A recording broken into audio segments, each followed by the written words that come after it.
ginikanan dili na hitupngan. Kaysa kaniadtong gawas ka sa sabakan si mong inahan, ang imo nang amahan o kinahan ang pinakamalipayon diri sa tibuok kalibutan. Ikaw gihabulan haron sa lamok dili mapaakan. Paypayan kung ikaw gialimutan. Halok-halukan, alam-alaman. Wala na'y part si mong lawas nga wala nalukan si mong ginikanan. Sa panahon, muadto kag eskwelahan, ihukaran, pinabalungan.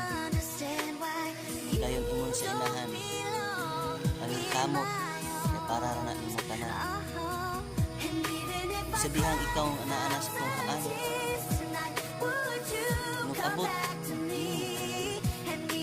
ang imong hinubo imuran danok sa lawahan. Baligtad na ang tanan, imo nang ginikanan ang imong kasab-an. Wala nilang huna-huna ang tanan, pag-anto sa imong ginikanan. Halos na gani, mubuto ang dugan sa imong inahan. Luha gipunggan, aron lang dili makitan ila kasing-kasing makitan.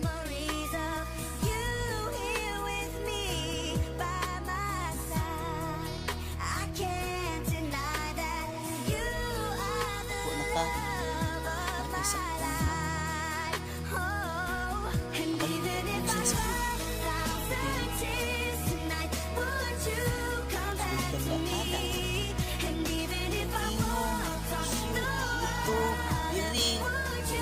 Abalik mo sa sakit.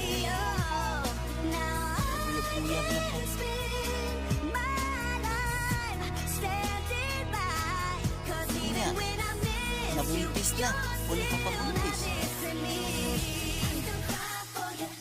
Ikalimtan na nimo ang pangandoy sa imong inahan sa imong maayong puso. Imong gisayangan ang tugma sa imong ginikanan. Asa manghustisya na? Ha? Karon among mga kabatan-unan